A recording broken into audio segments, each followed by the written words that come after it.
आज झालेल्या पक्षप्रवेशाच्या वेळी माननीय रामदासभाई कदम यांनी उद्धव बाळासाहेब ठाकरे यांच्यावर घणाघाती टीका केली.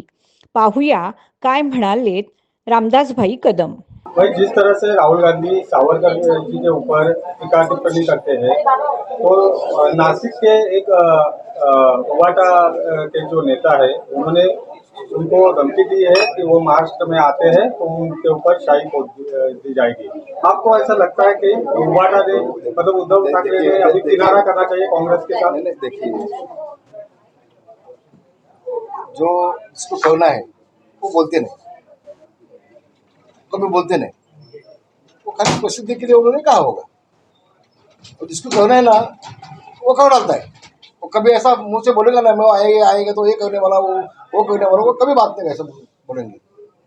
लेकिन एक बात उनको सोचनी चाहिए, माननीय न्यायालय ने भी कहा है उनको ऐसी गलत बात आइंदा नहीं करनी चाहिए सावरकर के लिए, क्योंकि स्वतंत्र जो हमें मिला है वो उनके बदौलत मिला है। काला पानी की शिक्षा उन्होंने बहुत 18 साल अंदर थे, वो काला पानी में थे, मामूली बात नहीं है। तो जिनके बदौलत हमें स्वतंत्र मिला है उनकी चेष्टा करना, उनके खिलाफ बात करना, ये तो देशद्रोह है, वो नहीं होना चाहिए। उद्धव ठाकरे अपने आप को एक तरफ सावरकर का भक्त मानते हैं और राहुल गांधी के साथ वो आज भी गठबंधन वो तो में उद्धव बैठे हैं। उद्धव तो और उसका लड़का, ये सही वक्त है क्या किनारा करना चाहिए? उद्धव और उसका लड़का दोनों गद्दार है।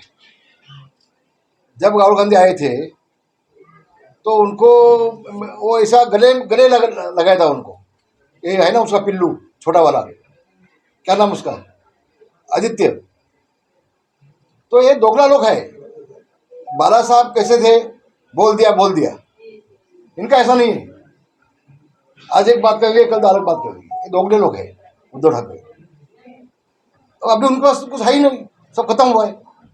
मैं फिर से आपको कहूँगा, 2 साल के बाद उद्धव ठाकरे के ऊपर ऐसा वक्त आएगा, रात को 12 बजे चुपके से देश छोड़ के वो लंदन जाने वाले हैं। बात लिख के रखना मेरी बात। मैं तो, मेरा नाम जोशी नहीं है, इसलिए बोल रहा हूँ, लेकिन कुछ बचेगा नहीं उनके पास। अभी भी वो लंदन में ही थे ना।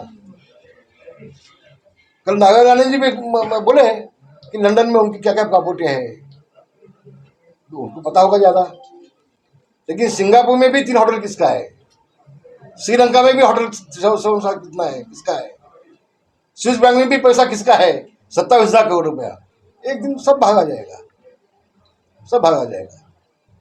तो ये खाली नाम के लिए दिखावा होता है, दिखावा दिखाते हैं। बाला साहब के नाम पे अभी थोड़ा बहुत चालू है, बहुत जल्दी सब खत्म हो जाएगा राजनीति उनका। आपको लगता है कि कांग्रेस की वजह से ही उनकी ये नौबत आने वाली है? कांग्रेस से मैं ऐसा कहूँगा नहीं, लेकिन बाला साहब के विचार जिस दिन उन्होंने छोड़ दिया उस दिन सब खत्म हुआ, उनका पॉलिटिक्स खत्म हुआ सब। मैंने कहा था, जिस दिन मैं मातों से छोड़ी थी उस दिन मैं कहा था कि आप सोनिया गांधी के पास मत जाओ, कांग्रेस के पास मत जाओ, बाला साहब के आत्मा को शांति नहीं लगेगी, ये कह के मैं बाहर निकला हुआ बातों से। मैं उसके बाद में कभी फिर से गया नहीं हुआ। तो दोगला है वो उद्धव ठाकरे। बाला साहब के जो विचार पक्के थे वैसे उनके पास विचार कुछ भी नहीं है। मुख्यमंत्री बनने के लिए कुछ भी करेंगे। कल भाजपा का उनको कहता है आओ इधर मुख्यमंत्री बनाता है, तो भाजपा हो जाएंगे। कल रामदास होटल बोलेंगे यहाँ हमारे पास आ जाओ, मैं सीएम बनाऊंगा, जाएंगे उनके पास। वो उनको खाली सीएम बनना है। बाला साहब ने कभी उनका पोस्ट कभी लिया नहीं। बाला साहब ना कभी सीएम बने, ना लोकसभा के चेयरमैन बने, ना कोई मंत्री बने, कुछ भी उन्होंने पोस्ट लिया नहीं बाला साहब ने। लेकिन ये उसका लड़का है। अब मैं आज दावे से कहता हूँ, अगर उद्धव ठाकरे मुख्यमंत्री नहीं होता तो शिवसेना नहीं फूटती थी, शिवसेना के 2 गुट नहीं होते थे। ये बहुत जिम्मेदारी से मैं बात कर रहा हूँ। तो उसका भी अभी भोग गए वो सब। एक दिन सब, अभी 2 साल के अंदर सब खत्म हो जाएगा, सब खत्म हो, कुछ रहेगा नहीं। बिल्कुल पीछे मुड़ के देखेंगे तो हम 2 हमारे 3, इतना ही रहेगा, फिर कुछ होने वाला नहीं। धन्यवाद, जय महाराष्ट्र।